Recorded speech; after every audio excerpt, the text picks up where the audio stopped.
অতঃপর সম্মানিত সমাবেত মুসল্লিবৃন্দ, পর্দার আড়ালের মা ও বোনেরা, আপনাদের সকলকে শুভেচ্ছা ও অভিনন্দন জানাচ্ছি অত্র দোয়ার মাধ্যমে যে আমরা যারা যারা পৃথিবীর সর্বপ্রকার ব্যস্ততাকে দূরে ঠেলে দিয়ে, পিছন ফেলে দিয়ে আমরা মসজিদে আসার বসার এই যে আসা যাওয়ার মধ্যবর্তী এই সময়, এখানে যে আমাদের ব্যয় করার এই সময়, এই ক্ষণিক সময় যেন কিয়ামতের সেই বিভীষিকাময় মুহূর্তে, কঠিন পরিস্থিতিতে আল্লাহ সুবহানাহু ওয়া তাআলা নাজাতের ওসিলা হিসেবে কবুল ও মঞ্জুর করে নেয়। আল্লাহুম্মা আমিন।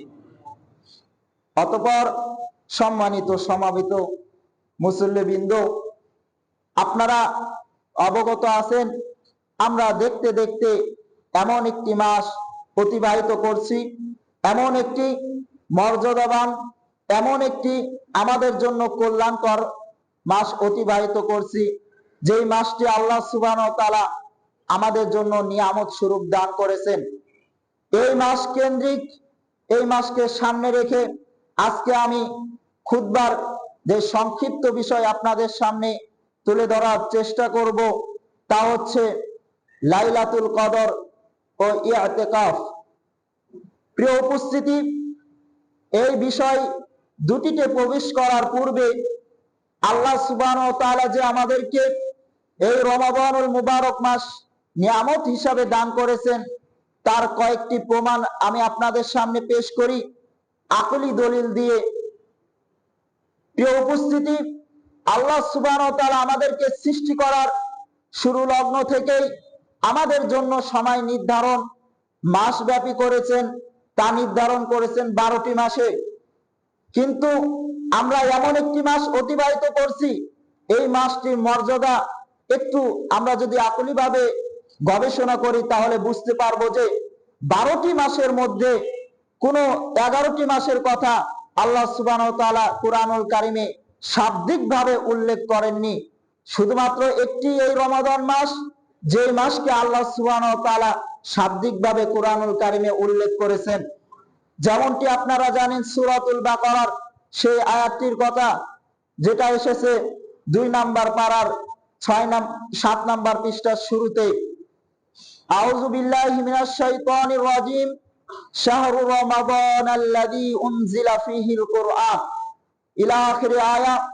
আল্লাহ সুবহানাহু ওয়া তাআলা অত্র আয়াতে এই মাসটির কথা স্মরণ করলেন, কিন্তু আমরা দেখি যে এমনই ভাবে বাকি 11টি মাসের কথা আল্লাহ সুবহানাহু ওয়া তাআলা উল্লেখ করেননি। প্রিয় উপস্থিতি, রমাদান মাস উপস্থিত হওয়ার সাথে সাথে আমরা কম বেশি কয়েকটি হাদিস শুনে থাকি। সেই হাদিসগুলো আমি আপনাদের সামনে পেশ করে একটি আকলি দলিল দিই। তা হচ্ছে আবু হুরায়রা রাদিয়াল্লাহু আনহু হতে বর্ণিত, রাসূলুল্লাহ সাল্লাল্লাহু আলাইহি সাল্লাম বলেছেন, হাদিসটির সনদের মান সহিহ এবং বুখারী এবং মুসলিম উভয় কিতাবে এসেছে, এছাড়াও অন্যান্য হাদিস গ্রন্থে এসেছে।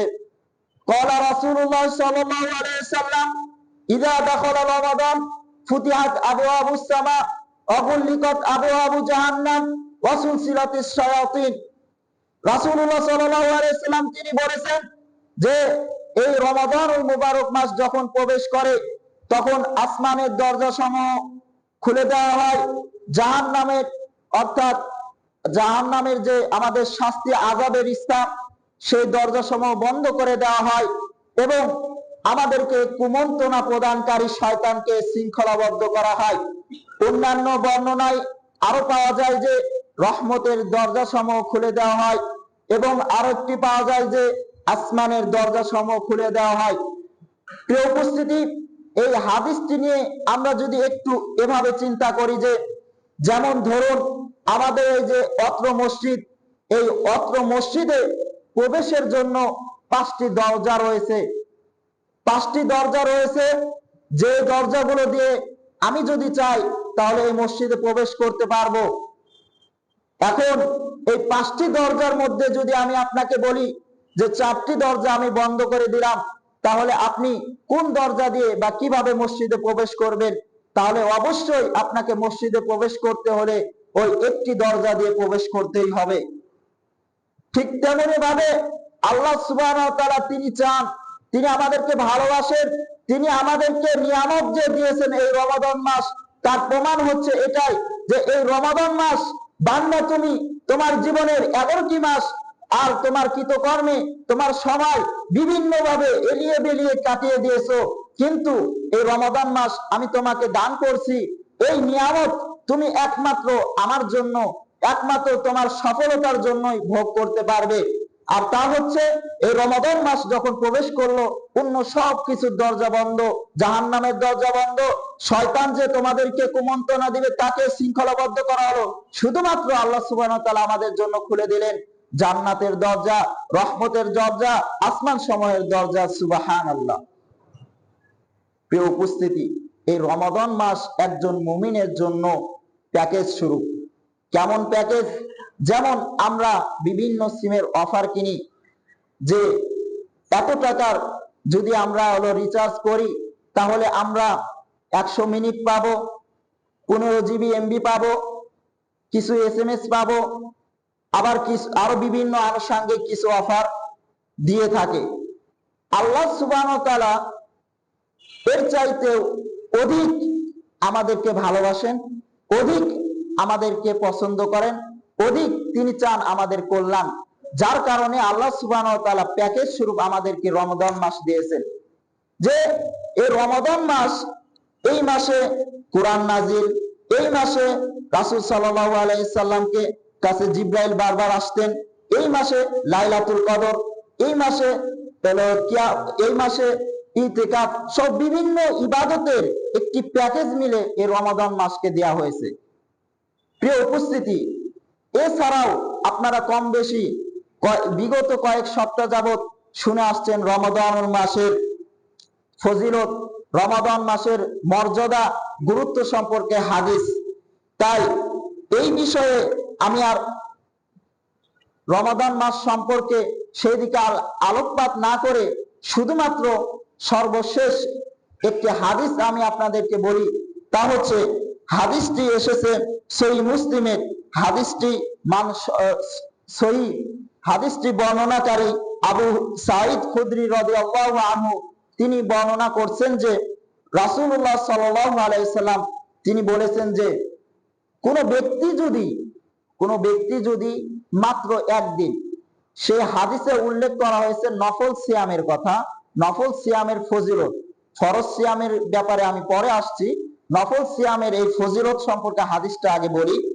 রাসূল সাল্লাল্লাহু আলাইহি সাল্লাম বলছেন কোন বান্দা যদি আল্লাহকে সন্তুষ্ট করার উদ্দেশ্যে মানসামা, কোন ব্যক্তি যদি সিয়াম পালন করে, তাহলে এই সিয়ামের বদলতে প্রতিদান স্বরূপ, পুরস্কার স্বরূপ আল্লাহ সুবহানাহু ওয়া তাআলা বা'আদাল্লাহু বিযালিকাল ইয়াউমি ওয়াজহাহু আনিন নারি 70 খরিফা। সুবহানাল্লাহ। আল্লাহ সুবহানাহু ওয়া তাআলা ওই একদিনের সিয়ামের বদলতে তার চেহারা হতে জাহান্নামের আগুনকে দূরবর্তী করে দিবেন, অর্থাৎ পার্থক্য করে দিবেন। কতখানি রাস্তা? 70 খরিফান, 70-এর কথা বলা হয়েছে। এখন 70,000, 70 লাখ এই ব্যাপারে হাদিসে উল্লেখ নেই। কিন্তু যদি আমরা 70 দিন হিসাবে যদি আমরা ধরি, তাহলেও যদি আমরা এই রমাদান মাস 30টি রমজান আমরা পেলাম, তাহলে 30কে 70 দিয়েও যদি আমরা গুণ করি, তাহলে দেখতে পাচ্ছি যে আমরা এই রমাদানের বদলতে, প্রতিটি সিয়ামের বদলতে আমরা যদি কম করে সর্বনিম্ন নফল সিয়ামের ফজিলত আমরা ফরজ সিয়ামের তুলনা করি যদি, তাহলে দেখতে পাচ্ছি 2100 রাস্তা অতিক্রম করার মতো দূরবর্তী করে দিবেন আল্লাহ সুবহানাহু ওয়া তাআলা। তাহলে দেখুন, নফল সিয়ামের কথা যদি এরকম বলা হয়ে থাকে, ফরজ সিয়াম আমরা সর্বনিম্ন ধরলাম, তাহলে কত হলো? প্রিয় উপস্থিতি, তেমনি ভাবে আমরা যে সময়টি আজকে উপস্থিত, আজকে 20 রমাদান আমরা অতিবাহিত করছি, দেখতে দেখতে আমরা শেষ দশকে এসে প্রবেশ করব। রাসূলুল্লাহ সাল্লাল্লাহু আলাইহি সাল্লাম এর কিছু বিশেষ আমল ছিল এই শেষ দশককে কেন্দ্র করে, তার মধ্যে উল্লেখযোগ্য হচ্ছে লাইলাতুল কদর এবং আরেকটি হচ্ছে ইতিকাফ। তো লাইলাতুল কদর সম্পর্কে যে হাদিসগুলো বর্ণনা হয়েছে সহিহ মুসলিম, সুনানে আবু দাউদ, সুনান আত-তিরমিজি এবং বুখারীতেও সেই হাদিসগুলো তাকরার একই রকম হাদিস। তাই সকল হাদিসের সমষ্টি আমি আপনাদের সামনে পেশ করার চেষ্টা করব। প্রিয় উপস্থিতি, রাসূলুল্লাহ সাল্লাল্লাহু আলাইহি সাল্লাম এই শেষ দশককে কতটা গুরুত্ব দিয়েছেন এ ব্যাপারে তার স্ত্রী উম্মুল মুমিনিন আয়েশা রাদিয়াল্লাহু আনহা তিনি বলছেন যে ইদা দাখালা আশরাল আওয়াখির, যখনই রমাদানুল মুবারক মাসের শেষ দশক প্রবেশ করত, সাদ্দা মিজারাহু, রাসূলুল্লাহ সাল্লাল্লাহু আলাইহি সাল্লাম তার কোমরকে শক্ত করে নিতেন, তার লুঙ্গিকে বেঁধে নিতেন, শক্ত করে বেঁধে নিতেন। এই হাদিসটি আপনারা শুনেছেন যে সাদ্দা মিজারাহু, লুঙ্গিকে শক্ত করে নিতেন, কোমরকে বেঁধে নিতেন, ইত্যাদি ইত্যাদি। এই হাদিসটির এই অংশটুকুর অর্থ ইমাম, মুহাদ্দিসে কিরাম এবং আমাদের আলেম সমাজরা এভাবেই অর্থ করে থাকে। কিন্তু অনুরূপভাবে আমরা যদি একটি উদাহরণের মাধ্যমে এটা যদি আরেকটু স্পষ্ট হই, যেমন ধরুন আমরা এই পৃথিবীর বুকে যখন কোনো কষ্টসাধ্য, আমাদের জন্য কষ্টকর কোনো কাজ আমরা যখন করতে যাই কিংবা বড় কোনো গুরুত্বপূর্ণ কাজ করতে যাই, তখন কিন্তু আমরা তার জন্য কিছু প্রিপারেশন নিই, কিছু পূর্ব প্রস্তুতি গ্রহণ করি। যেমন একজন কৃষক যখন ধরেন ধান বনন করে, শস্য যখন বনন করে, ঠিক তখন সে কিন্তু তার কোমরে একটি গামছা বেঁধে নেয়। কি কারণে গামছা বেঁধে নেয় এর কোনো কিন্তু ব্যাখ্যা নেই, এর কোনো কিন্তু ব্যাখ্যা নেই। কিন্তু আমরা এভাবে যদি একটু করি যে রাসূলুল্লাহ সাল্লাল্লাহু আলাইহি সাল্লাম এই শেষ দশককে গুরুত্ব দিয়েছেন, তার একটি প্রমাণ হচ্ছে তিনি কোমরকে বেঁধে নিতেন, কোমরকে শক্ত করে নিতেন, লুঙ্গি গুটিয়ে নিতেন। এবং রাসূলুল্লাহ সাল্লাল্লাহু আলাইহি সাল্লাম এই শেষ দশকের প্রতিটি রাত্রি জেগে থাকতেন। এবং রাসূলুল্লাহ সাল্লাল্লাহু আলাইহি সাল্লাম ওয়াস্তাইকাযা আহলাহু, রাসূল সাল্লাল্লাহু আলাইহি সাল্লাম তিনি তার পরিবারকেও এই 10টি রাত ঘুমাতে দিতেন না, উঠিয়ে দিতেন, জাগিয়ে দিতেন, উঠো, আমি কেন একা ইবাদত করব, তোমরাও ইবাদত করো। প্রিয় উপস্থিতি, এরপরে আরেকটি হাদিস, এই হাদিসটি এসেছে সহিহ মুসলিমের 2659 নম্বর হাদিস। এই হাদিসটিও বর্ণনাকারী আয়েশা রাদিয়াল্লাহু আনহা তিনি বর্ণনা করছেন যে ক্বালাত কানা রাসূলুল্লাহ সাল্লাল্লাহু আলাইহি সাল্লাম ইয়াজতাহিদু ফিল আশরিল আওয়াখির, রাসূলুল্লাহ সাল্লাল্লাহু আলাইহি সাল্লাম এত বেশি চেষ্টা করতেন, এত বেশি ইবাদত করতেন, এত বেশি ইবাদতে মগ্ন থাকতেন যে মা লা ইয়াজতাহিদু ফি গায়রিহি, অন্যান্য দিন, অন্য 20 দশক এবং অন্যান্য সময় রাসূল সাল্লাল্লাহু আলাইহি সাল্লাম এত বেশি চেষ্টা করতেন না, এত বেশি ইবাদতে তাকে মগ্ন থাকতে দেখা যেত না। তো প্রিয় মুসল্লিবৃন্দ, প্রাণপ্রিয় ভাতৃদ্বয়, দেখুন একটু রাসূলুল্লাহ সাল্লাল্লাহু আলাইহি সাল্লাম তিনি যদি এতটা বেশি চেষ্টা করেন, এতটা বেশি গুরুত্ব দেন, এত বেশি ইবাদতে মগ্ন থাকেন, তাহলে আমাদের কি পরিমাণ শক্ত, কি পরিমাণ আমাদেরকে ব্যস্ত থাকতে হবে এই শেষ দশকে ইবাদতে। কিন্তু আফসোস, আমরা দুনিয়াবি, আমরা নিজেদের বিভিন্ন ব্যস্ততার মাঝে সময়কে এনিয়ে বিনিয়ে কাটিয়ে দিই।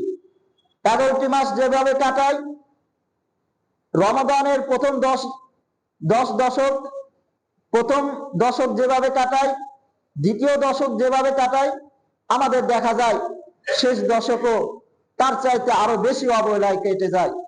কিন্তু এটা কখনোই একজন মুমিন, এটা কখনোই একজন সতর্কবান ব্যক্তি, ইমানদারের জন্য কখনোই কাম্য নয়। প্রিয় উপস্থিতি, লাইলাতুল কদর এই ব্যাপারে প্রবেশ করার পূর্বে আমি আপনাদেরকে যে হাদিসটি বর্ণনা করব, এই হাদিসটি এসেছে সহিহ মুসলিমে। হাদিসটি বর্ণনাকারী ইবনে উমর রাদিয়াল্লাহু আনহু, তিনি বর্ণনা করে বলছেন রাসূলুল্লাহ সাল্লাল্লাহু আলাইহি ওয়াসাল্লাম বলেছেন, তাহাইয়ানু লাইলাতুল কদরি ফিল আশরিল আওয়াখিরি, তোমরা অনুসন্ধান করো, তালাশ করো লাইলাতুল কদরকে শেষ দশকে। ওয়াফি রিওয়ায়াতিন, অন্যান্য আরো বর্ণনায় পাওয়া যায় যে রাসূলুল্লাহ সাল্লাল্লাহু আলাইহি ওয়াসাল্লাম বলেছেন ইলতামিসুহা, অর্থাৎ তোমরা সেটা তালাশ করো। আরো বর্ণনায় পাওয়া যায় যে তাহাররাও, তোমরা খুঁজো, তোমরা খোঁজাখুঁজি করো লাইলাতুল কদরকে শেষ দশকে। প্রিয় উপস্থিতি, লাইলাতুল কদর আসলে আবার আমাদের মাঝে কিছু পার্থক্য দেখা যায়। এই পার্থক্য শুধুমাত্র আমাদের জন্যই না, বরঞ্চ পূর্ব থেকেও চলে আসছে, কিন্তু এর সঠিক মতামত কিন্তু রয়েছে। কেমন? লাইলাতুল কদর আসলে আমাদের কেউ কেউ আমরা তা নির্ধারিত করে ফেলি, অথচ কোরআন হাদিসে কোথাও রাসূলুল্লাহ সাল্লাল্লাহু আলাইহি ওয়াসাল্লাম এই লাইলাতুল কদরকে নির্ধারণ করেননি। লাইলাতুল কদর কতটা মর্যাদাবান, কতটা গুরুত্ব একজন মুমিনের জন্য, যেই ব্যাপারে রাসূলুল্লাহ সাল্লাল্লাহু আলাইহি ওয়াসাল্লামের হাদিস আমরা অধ্যয়ন করলে পেয়ে যাই। রাসূলুল্লাহ সাল্লাল্লাহু আলাইহি ওয়াসাল্লামের একটি হাদিস আবু সাঈদ খুদরি রাদিয়াল্লাহু আনহু তিনি বর্ণনা করছেন যে রাসূল সাল্লাল্লাহু আলাইহি ওয়াসাল্লাম দ্বিতীয় দশক, অর্থাৎ 11 থেকে নিয়ে 20 রমাদান, এই দ্বিতীয় দশক রাসূল সাল্লাল্লাহু আলাইহি ওয়াসাল্লাম ইতিকাফ করলেন। এরপরে আমরা যারা সাহাবীরা রাসূলুল্লাহ সাল্লাল্লাহু আলাইহি ওয়াসাল্লামের সাথে ইতিকাফ করেছিলাম, আমরাও হলো আমাদের ইতিকাফ ভঙ্গ করে অন্যান্য মাল সামানা বাড়িতে পৌঁছে দিয়ে আমরা বের হব। ঠিক এরকম সময় আমাদের উদ্দেশ্যে রাসূল সাল্লাল্লাহু আলাইহি ওয়াসাল্লাম ভাষণ দিলেন, তা হচ্ছে, তোমরা যারা আমার সাথে ইতিকাফ করেছিলে, তোমরা এই শেষ দশকে ইতিকাফ করো, কারণ লাইলাতুল কদর এই শেষ দশকের মধ্যে রয়েছে এবং স্বপ্নে আমাকে এই লাইলাতুল কদর দেখানো হয়েছে। কিন্তু আমার পরিবার থেকে একজন আমাকে ডাক দেওয়ার কারণে আমার ঘুম ভেঙে যায়, আমি এবং এই লাইলাতুল কদরের রাত্রি সম্পর্কে ভুলে যাই। এবং আরেকটি হাদিসে এসেছে রাসূলুল্লাহ সাল্লাল্লাহু আলাইহি ওয়াসাল্লাম তিনি বলেছেন যে লাইলাতুল কদর সম্পর্কে আমাকে স্বপ্নে দেখানো হয়েছে, কোন রাত্রিতে এই লাইলাতুল কদর হবে, অতঃপর আমি তোমাদেরকে তা জানানোর জন্য বের হচ্ছিলাম। ঠিক এরকম সময় দুইজন ব্যক্তি ঝগড়া করে অবস্থায়, বিতর্কিত অবস্থায় আমার কাছে ফায়সালার জন্য এসেছিল এবং তাদের ঝগড়ার কারণে আমি ভুলে গিয়েছি। আবার অপর বর্ণনায় এসেছে আমাকে ভুলিয়ে দেওয়া হয়েছে এই লাইলাতুল কদর কোন রাত্রিতে হয়েছে। অতঃপর রাসূল সাল্লাল্লাহু আলাইহি ওয়াসাল্লাম তিনি বলেছেন যে কিন্তু আমার এটা স্মরণ আছে যে এই লাইলাতুল কদর রাত্রিতে আমি নামাজ পড়ার কারণে আকাশ থেকে রহমতের বৃষ্টি হয়েছিল সেই রাত্রিতে। আর সেই রাত্রিতে মসজিদের ছাউনির ভিতর দিয়ে পানি মসজিদে প্রবেশ করার কারণে হলো মেঝেটা মেটে আঠালো হয়ে গেছিল এবং আমি সেজদা করার কারণে আমার কপাল এবং আমার নাকের ডগায় সেই কাদা লেগে গিয়েছিল। আবু সাঈদ খুদরি রাদিয়াল্লাহু আনহু তিনি বর্ণনা করছেন যে অতঃপর 21 রাত্রিতে আমরা রাত্রি যাপন করার পরে পরের দিন ফজরে আমরা লক্ষ্য করলাম রাসূলুল্লাহ সাল্লাল্লাহু আলাইহি ওয়াসাল্লামের কপাল এবং নাকের ডগায় কাদা লেগে আছে। প্রিয় উপস্থিতি, এই ছিল আবু সাঈদ খুদরি রাদিয়াল্লাহু আনহুর বর্ণনা। আবু উনাইস রাদিয়াল্লাহু আনহুর বর্ণনায় অপর আরেকটি পাওয়া যায় যে তিনি বলেছেন যে 27 রমজান রাসূল সাল্লাল্লাহু আলাইহি ওয়াসাল্লাম বলেছেন যে লাইলাতুল কদর হবেই। এটা আমি অবশ্যই জানি, এটা আমি রাসূল সাল্লাল্লাহু আলাইহি ওয়াসাল্লামের কাছ থেকে জেনেছি। এবং রাসূল সাল্লাল্লাহু আলাইহি ওয়াসাল্লামের আরো কিছু হাদিস পাওয়া যায় যে হাদিস প্রমাণ করে যে লাইলাতুল কদর 23 রাত্রিতে হবে, 25 রাত্রিতে হবে, 29 রাত্রিতে হবে। সুতরাং আমরা এই কয়েকটি হাদিস থেকে এটাই প্রতীয়মান হই যে, এটাই জানতে পারি যে লাইলাতুল কদর শেষ দশকেই হবে, এবং শেষ দশকের মধ্যে হতে রাসূল সাল্লাল্লাহু আলাইহি সাল্লাম বলেছে তোমরা লাইলাতুল কদর শেষ দশকে খোঁজাখুঁজি করো, তালাশ করো। কিন্তু রাসূল সাল্লাল্লাহু আলাইহি সাল্লাম এভাবে সরাসরি বলেননি যে তোমরা বেজর রাত্রিতে তালাশ করো, শেষ দশকের বেজর এই রাত্রিতে। রাসূল সাল্লাল্লাহু আলাইহি সাল্লাম এভাবে বলেননি, কিন্তু রাসূল সাল্লাল্লাহু আলাইহি সাল্লামের থেকে এভাবে পাওয়া যায় যে শেষ 9টি রাত্রিতে তোমরা খোঁজাখুঁজি করো, 7টি রাত্রিতে খোঁজাখুঁজি করো। রাসূলুল্লাহ সাল্লাল্লাহু আলাইহি সাল্লাম এই লাইলাতুল কদর সম্পর্কে আরো বলেছেন যে লাইলাতুল কদর যদি তোমাদের মধ্যে কেউ শেষ দশক তালাশ করতে অপারগ হয়, অক্ষম হয়, তাহলে তোমরা এর বেজর রাত্রিগুলোতে 21, 23, 25, 27, 29-এ খোঁজাখুঁজি করতে পারো, এটা তোমাদের ইখতিয়ার। এভাবে তিনি বলেছেন।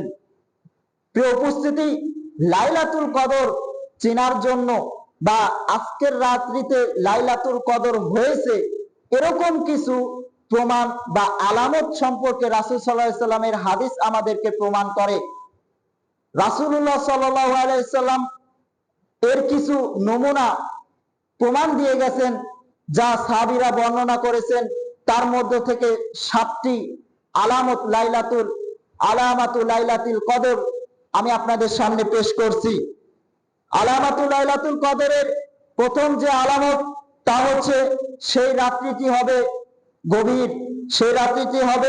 গভীর, উজ্জ্বলের ন্যায়, অর্থাৎ আলোকময়, স্পষ্ট। 2 নাম্বার, এই আলামাতুল লাইলাতুল কদরের তা হচ্ছে এই রাত্রিতে চাঁদ উঠবে, কিন্তু থালার মতন। 3 নাম্বার, এই রাত্রি লো বাতাস প্রবাহমান হবে, অর্থাৎ মৃদু বাতাস এসে প্রশান্তি লাভ করবে। 4 নাম্বার হচ্ছে এই রাত্রিতে আল্লাহ চাইলে রহমতের বৃষ্টিও বর্ষণ করতে পারেন। 5 নাম্বার হচ্ছে এই রাত্রিতে আকাশে উল্কাপিণ্ড দেখা যেতে পারে।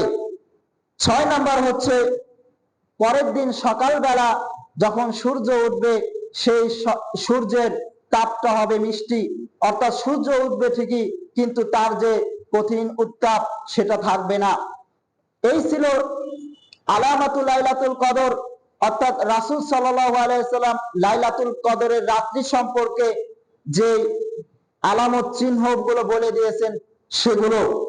এরপরে লাইলাতুল কদরে আমরা কেউ যদি রাত্রি যাপন করতে চাই, রাত্রি জাগরণ করতে চাই, তাহলে এই রাত্রিতে আমাদের জন্য করণীয় কি হতে পারে, একজন মুমিন হিসাবে আমাদের কর্মসূচি কি হতে পারে এই রাত্রিতে, সেই সম্পর্কে প্রথম যে আমাদের করণীয় হতে পারে তা হচ্ছে ইখলাসুন নিয়া, তা হচ্ছে নিয়তকে পরিশুদ্ধ করা, শিরিক মুক্ত নিয়ত করা। অর্থাৎ আমাদের নিয়তকে একমাত্র আল্লাহকে রাজি খুশি, তার সন্তুষ্টি হাসিলের উদ্দেশ্যেই করতে হবে। নিয়তে যদি গরমিল থাকে, তাহলে শুধু 10 রাত্রি কেন, আপনি 10 বছরের 10টি রাত্রিও যদি জাগরণ করেন, তাহলে এই লাইলাতুল কদর কোনোই আপনার কাজে আসবে না। লাইলাতুল কদর সম্পর্কে যে সূরাতুল কদরে বর্ণনা করা হয়েছে, আল্লাহ সুবহানাহু ওয়া তাআলা যে ঘোষণা করেছেন যে লাইলাতুল কদরি খায়রুম মিন আলফি শাহর, 1000 মাসের চাইতে উত্তম। এখানে কোন সীমা নির্ধারণ করা যে 1000 মাস, 63 বছর ইত্যাদি, 70 বছর ইত্যাদি যে বর্ণনা আমরা আমাদের কিছু আলেম সমাজ করে থাকে, সেটা কখনোই গ্রহণযোগ্য না, এবং সেটা সহিহ সনদ দ্বারা কিংবা কোনো সঠিক প্রমাণ দ্বারা প্রমাণিতও না। আর এই খায়রুম মিন আলফি শাহর, 1000 মাসের চাইতে উত্তম এই রাত্রিকে যদি আমরা আমাদের এই সওয়াব 1000 রাত্রি জাগরণ করা, কিয়াম করা, ইবাদত করা, নফল ইবাদত, সর্বপ্রকার ইবাদত করার এই সকল কিছু যদি আমরা গ্রহণ করতে চাই, তাহলে আমাদের জন্য সর্বপ্রথম ইখলাসুন নিয়া থাকতে হবে, অর্থাৎ নিয়তকে পরিশুদ্ধ করতে হবে। অর্থাৎ বিদআতকে পরিত্যাগ করতে হবে। 2 নাম্বার, তা হচ্ছে বিদআতকে পরিত্যাগ করতে হবে। বিদআতকে কিভাবে পরিত্যাগ? তা হচ্ছে এই রাতকে কেন্দ্র করে যে আমরা আবার ওই যে সেই মাযহাবী ভাইদের মতন হালুয়া রুটি ইত্যাদি বিভিন্ন কর্মসূচি গ্রহণ করব, এরকমটা করাও আমাদের জন্য কাম্য হবে না। 3 নাম্বার, এই রাত্রিকে কেন্দ্র করে এই রাত্রি জাগরণে আমরা বেশি বেশি নফল সালাত আদায় করতে পারি। আমরা বেশি বেশি নফল সালাত আদায় করার মাধ্যমে এই রাত্রি জাগরণ করতে পারি। 4 নাম্বার হচ্ছে আরেকটি নফল ইবাদত, নফল ইবাদতের মধ্য থেকে সর্বোত্তম নফল ইবাদত, তা হচ্ছে আফদালু তিলাওয়াতিল কুরআন, তিলাওয়াত করা, কুরআন তেলাওয়াত করা। আমরা এই রাত্রিতে বেশি বেশি কুরআন তেলাওয়াত করব। এই যে রাত্রিতে কুরআন নাজিল হয়েছে সেই রাত্রিতে আমরা কুরআনকে বেশি বেশি তেলাওয়াত করব, যেন কিয়ামতের সেই বিভীষিকাময় মুহূর্তে আমাদের সিয়াম এবং এই কুরআন তেলাওয়াত আমাদের জন্য শাফাআতের একটি ওসিলা হিসেবে আল্লাহ সুবহানাহু ওয়া তাআলা কবুল করেন। আল্লাহুম্মা আমিন।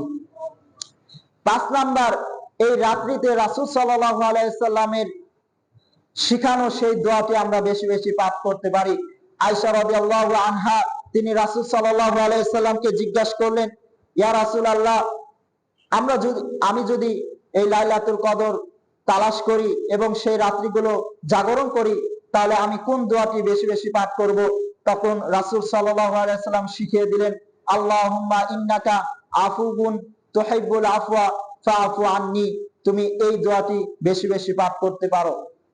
এছাড়াও কোরআন ও হাদিসে বর্ণিত অন্যান্য দোয়া আমরা বেশি বেশি তাসবিহ, জিকির, আজকার আমরা করতে পারি। এছাড়াও আমরা শুধুমাত্র আমাদের নিজের মাতৃভাষা দিয়েও আল্লাহ সুবহানাহু ওয়া তাআলার কাছে বেশি বেশি দোয়া করতে পারি। আমাদের যা প্রয়োজন, আমাদের যা অভাব, সেগুলো আমরা আল্লাহ সুবহানাহুর কাছ থেকে চেয়ে নিতে পারি। এরপরে এই রাত্রিতে আমরা বেশি বেশি দুরূদে ইব্রাহিম পাঠ করতে পারি। এবং 6 নাম্বার আমরা বলতে পারি যে এই রাত্রিতে আমরা বেশি বেশি তাওবা ও ইস্তেগফার করব। তাওবা ও ইস্তেগফার করব। আমাদের গুনাহ মোচনের মাস, আমাদের গুনাহ ঝরে যাওয়ার মাস। এই মাসে আমরা অন্যান্য দিন যে ইবাদতেই করেছি কিনা, কিন্তু এই রাত্রিতে আমরা আমাদের তাওবা ইস্তেগফারের পরিমাণটি আরো বেশি বাড়িয়ে দিব, সেই চেষ্টা আমাদের আপ্রাণ থাকতে হবে। কারণ রাসূলুল্লাহ সাল্লাল্লাহু আলাইহি সাল্লামের সেই হাদিস কম বেশি আমরা পরিচিত যে রাসূল সাল্লাল্লাহু আলাইহি সাল্লাম বলেছিলেন যে রমাদান মাস পাওয়া সত্ত্বেও কেউ যদি তার গুনাহকে ঝরিয়ে নিতে পারলো না, তখন যখন জিবরাইল আমিন এসে তাকে এই দোয়া করেছিল যে তার নাক ধুলায় দূষিত রগিমা আনফি, তখন রাসূল সাল্লাল্লাহু আলাইহি সাল্লাম আমিন বলেছিল। অর্থাৎ রাসূল সাল্লাল্লাহু আলাইহি সাল্লাম তিনি নিজের স্বয়ং এই মতে সম্মতি আছেন। সুতরাং সেই বদদোয়ার কাতারে যেন আমরা না পড়ি, এই বদদোয়া থেকে যেন আমরা বাঁচতে পারি, সেজন্য আমরা বেশি বেশি ইস্তেগফার করব, তাওবা করব। আমাদের জীবনে আমরা জুলুম করিনি, আমাদের জীবনে আমরা অশ্লীল কর্মে লিপ্ত হইনি, আমাদের জীবনে পাপ পঙ্কিলতার সাথে জড়িত হইনি, এমন ব্যক্তি আমাদের মাঝে কেউ গ্যারান্টি সহকারে আমরা বলতে পারবো না। তাই সুতরাং আমরা তাওবা ইস্তেগফার প্রতি আরেকটু বেশি গুরুত্ব দিই। প্রিয় উপস্থিতি, এই ছিল লাইলাতুল কদর। লাইলাতুল কদরকে পাওয়ার জন্য অন্যতম একটি মাধ্যম এবং শেষ দশকের অন্যতম একটি রাসূল সাল্লাল্লাহু আলাইহি সাল্লামের সুন্নাহ হচ্ছে ইতিকাফ। ইতিকাফ বাবে ইফতিয়ার থেকে এসেছে। এই ইতিকাফ শব্দের অর্থ হচ্ছে অবস্থান করা। এখন এই অবস্থান করাটা হচ্ছে কত সময় অবস্থান করব সে বিষয় নিয়ে আমাদের ইখতিলাফ, সেটা কি ওয়াজিব, সুন্নাহ, মুস্তাহাব, সে বিষয় নিয়ে আমাদের ইখতিলাফ। তো ইতিকাফ আপনাদেরকে আমি বোঝানোর জন্য আলেমদের যে মতামত, সেই মতামত থেকে আমি আপনাদের সামনে পেশ করি। তা হচ্ছে ইতিকাফ 3 প্রকার, 3 পদ্ধতিতে ইতিকাফ হয়ে থাকে। এক প্রকার ইতিকাফ হচ্ছে সুন্নাহ ইতিকাফ। সেই সুন্নাহ ইতিকাফটা কোনটা? অর্থাৎ রাসূল সাল্লাল্লাহু আলাইহি সাল্লাম যে ইতিকাফ করেছেন শেষ দশকে, এই ইতিকাফ করাটা হচ্ছে সুন্নাহ। আর সেটার সময় হচ্ছে এই যে 20 রমাদান অতিবাহিত হওয়ার পরে সূর্যাস্ত চলে যাবে, আমরা পরপরই মসজিদে অবস্থান করব।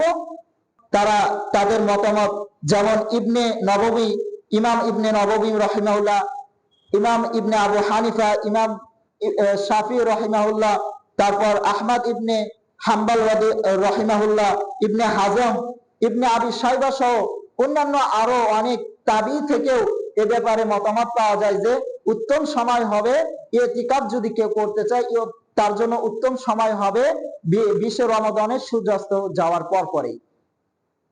সুতরাং আমরা যারা ইতিকাফ করতে চাবো, আমাদের সূর্যাস্ত আজকে আমরা পরপরে সূর্যাস্ত যাওয়ার পর পরে আমরা ইতিকাফের স্থানে সেভাবে আমরা বলতে পারি যে আমাদের ইফতারটাও আমরা মসজিদে এসে করব এবং তারপর পরে আমরা আমাদের ইতিকাফের স্থানে বসে যাব। এভাবে ইতিকাফ আমরা সুন্নাহ অনুযায়ী পালন করব। রাসূল সাল্লাল্লাহু আলাইহি সাল্লামের ইতিকাফ সুন্নাহ অনুযায়ী ছিল এই 10। এটা হলো এক প্রকার ইতিকাফ। 2 নাম্বার ইতিকাফ হচ্ছে ওয়াজিবি ইতিকাফ। ওয়াজিবি ইতিকাফ কোনটা? সেটা হচ্ছে মানতের ইতিকাফ। অর্থাৎ কেউ যদি আমরা মানত করি যে আমরা ইতিকাফ করব, সেটা যে সময়ের জন্য হোক, এক মুহূর্তের জন্য হোক, এক দিনের জন্য হোক, এক রাত্রির জন্য হোক, তাহলে সেটা আমরা যদি মানত করে ফেলি সেটা আমাদের জন্য পালন করা তখন অপরিহার্য হয়ে যাবে। যেমনটি উমর রাদিয়াল্লাহু আনহুর ব্যাপারে হয়েছিল। রাসূল সাল্লাল্লাহু আলাইহি সাল্লাম তাকে বলেছিলেন যে তুমি তাহলে তোমার ওই মানতটি পূরণ করো। এবং 3 নাম্বার ইতিকাফ সেটা হচ্ছে মুস্তাহাব ইতিকাফ। করলে আমাদের জন্য ভালো, না করলে আমাদের জন্য কোনো ক্ষতি নেই। সেটা কোনটি? সেটা হতে পারে যে কিছু সময়ের জন্য আমরা অবস্থান করলাম মসজিদে এবং দুনিয়াবি সর্বপ্রকার সর্বকৃত কর্ম থেকে নিজেকে পরিত্যাগ করে একমাত্র আল্লাহর জন্য কিছু সময় অতিবাহিত করলাম। এই যে অবস্থান করলাম, এইটাই হচ্ছে মুস্তাহাবি ইতিকাফ। তবে এই ব্যাপারে বিভিন্ন মতপার্থক্য রয়েছে। আল্লাহ আমাদেরকে সঠিকটা বুঝার, সঠিকটা জানার, সে অনুযায়ী আমল করার তৌফিক এনায়েত করুন।